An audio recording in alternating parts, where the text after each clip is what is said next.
British banks crack down on crypto transfers amid financial crime fears. Ooh, baby.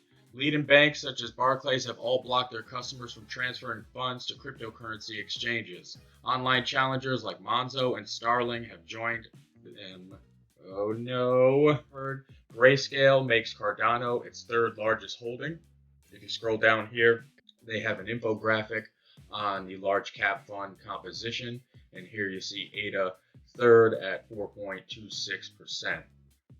Big news, I think Cardano is just going to become a household name in the years to come, and I'm just glad that I won't miss the boat. What is good, clock keepers?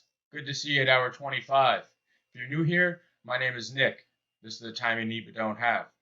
A lot to talk about, no time to waste. It's free to subscribe. You already know the deal. Somebody drop a clock on them.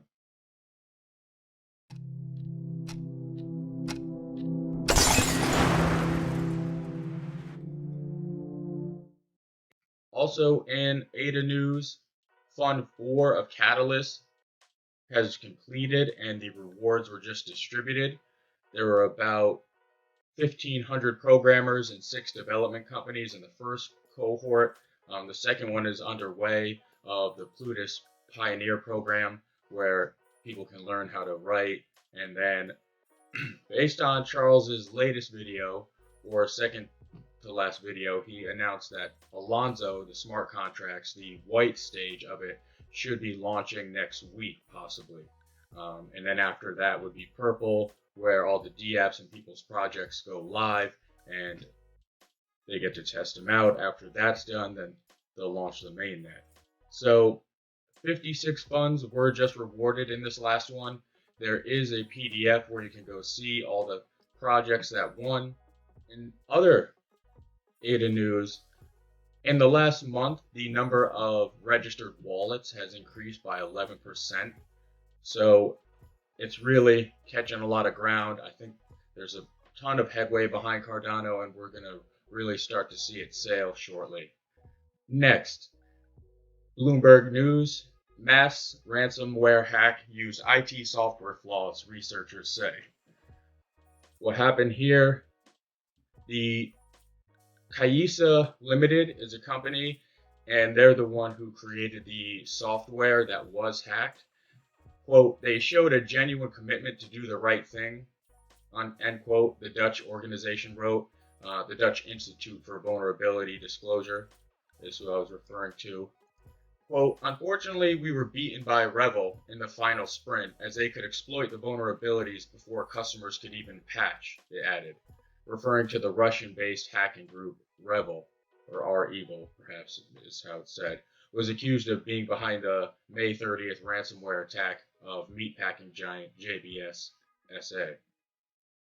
Next, GM expands China studio to focus on EVs and smart cars. In the article, they do say that they'd like to have sales of 1 million electric vehicles in the United States and China by 2025. But this move comes as the largest U.S. automaker prepares to cut out petrol and diesel vehicles from its fleet by 2035 and underscores its effort to gain a bigger foothold in China, the world's largest electric car market. Go get 'em, Ford. Go get 'em. Also, the Wall Street Journal. Facebook, Twitter, Google threatened to quit Hong Kong over proposed data laws. Oh, they're upset. Industry group representing companies says its proposed anti-doxing rules could put staff based locally at risk of criminal charges.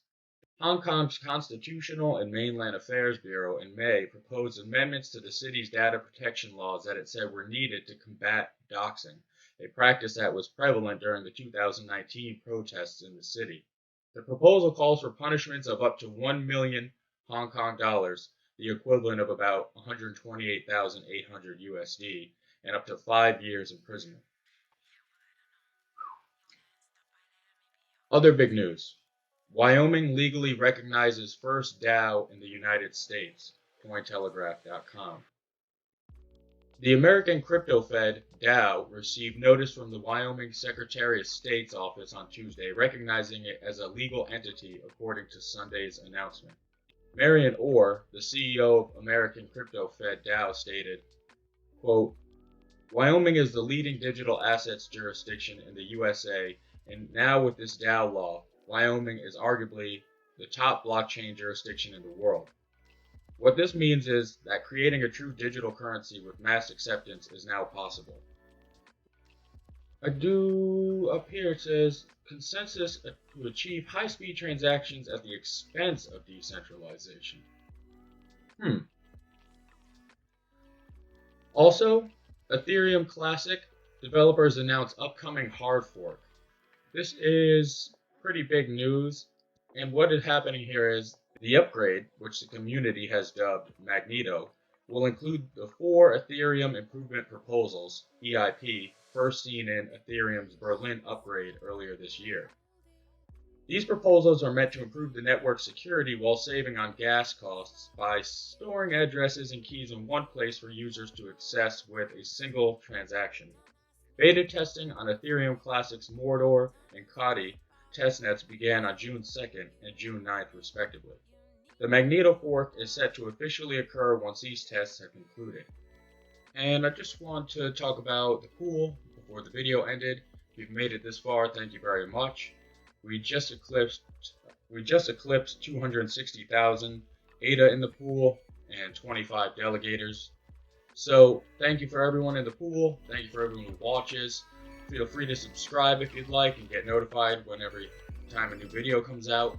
It should be about 3 times a week, usually around 5 to 7 minutes long.